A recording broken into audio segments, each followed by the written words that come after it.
Markus 15 vers 1 tot 47. En dadelik, vroeg in die môre het die owerpriester saam met die ouderlinge en skrifgeleerders en die hele raad 'n besluit geneem. En nadat hulle Jesus geboei het, het hulle hom weggelei en aan Pilatus oorgelewer. En Pilatus het hom gevra, is u die koning van die Jode? En hy het geantwoord en vir hom gesê, u sê dit. En die owerpriesters het baie beskuldigings teen hom ingebring. En Pilatus het hom weer gevra en gesê, antwoord u niks nie. Kyk hoe baie getuienisse hulle teen u inbring, maar Jesus het niks meer geantwoord nie, sodat Pilatus hom verwonder het.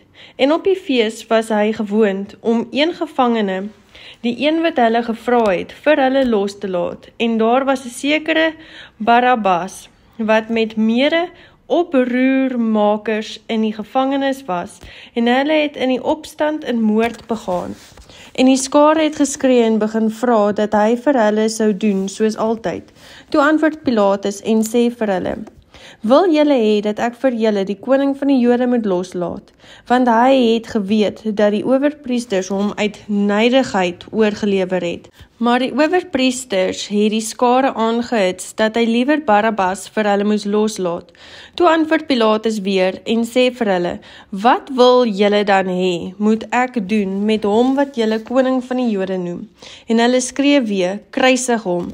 Maar Pilatus sê vir hulle, watter kwaad het hy dan gedoen? Hulle skree toe nog harder, kruisig hom. En omdat Pilatus aan die skare hulle sin wou gee, het hy Barabbas vir hulle losgelaat, en nadat hy Jesus laat gesel het, het hy hom oorgelewer om gekruisig te word. Toe lei die soldate hom weg in die binneplaas. Dit is die goewerneur se paleis, en hulle roep die hele leerafdeling bymekaar, en trek hom 'n pupperkleed aan, en vleg 'n kroon van dorings, en sit dit op hom. En hulle begin hom begroet. Wees gegroet, koning van die Jode, en hulle slaan hom met 'n riet op die hoof, en spuug op hom, en val op die knieë, en bring hom hulde. En toe hulle hom bespot het, trek hulle hom die pupperkleed uit, en trek hom sy eie klere aan, en hulle lei hom weg om hom te kruisig. En hulle het 'n sekere Simon van Sirene, wat van die veld afgekom het, die vader van Alexander en Rufus, gedwing om sy kruis te dra, en hulle het hom gebring op die plek Golgotha. Dit is, as dit vertaal word, plek van die hoofskedel. Toe gee hulle hom wyn met mure gemeng om te drink, maar hy het dit nie geneem nie. En nadat hulle hom gekruisig het, het hulle sy klere verdeel deur die lot te werp oor wat elkeen moes kry. En dit was die 3de uur toe hulle hom gekruisig het. En die opskrif van sy beskuldiging was bokant hom geskrywe, die koning van die Jode. Hulle het ook 2 rowers saam met hom gekruisig, een aan sy regter en een aan sy linkerkant.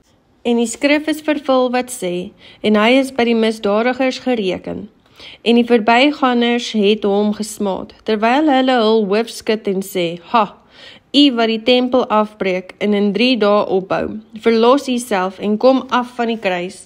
En so het ook die owerpriesters saam met die skrifgeleerders gespot en vir mekaar gesê, ander het hy verlos, homself kan hy nie verlos nie. Laat die Christus, die koning van Israel, nou van die kruis afkom, sodat ons kan sien en glo. Ook die wat saam met hom gekruisig is, het hom beledig. En toe dit die 6de uur was, kom daar duisternis oor die hele aarde, tot die 9de uur toe. En die 9de uur het Jesus met 'n groot stem uitgeroep en gesê, Eloi, Eloi, lama sabachthani, wat as dit vertaal word, beteken, my God, waarom het u my verlaat? En sommige van die wat daar staan, hoor dit en sê, kyk, hy roep na Elia. Toe hardloop een en maak 'n spons vol asyn en sit dit op 'n riet en laat hom drink, en hy sê, wag, laat ons sien of Elia kom om hom af te haal. Maar Jesus het met 'n groot stem geroep en die laaste asem uitgeblaas. En die voorhangsel van die tempel het in 2 geskeur, van bo tot onder. En toe die hoofman oor 100 wat daar reg voor hom staan, sien dat hy so uitgeroep en die laaste asem uitgeblaas het, sê hy, waarlik, hy was die seun van God. En daar was ook vroue wat van ver af dit aanskou het, Onder hulle was Maria Magdalena ook, en Maria, die moeder van Jakobus, die kleine van die Joses, en Salome, hulle wat hom gevolg en hom gedien het toe hy in Galilea was, en baie ander vroue wat saam met hom opgegaan het na Jerusalem.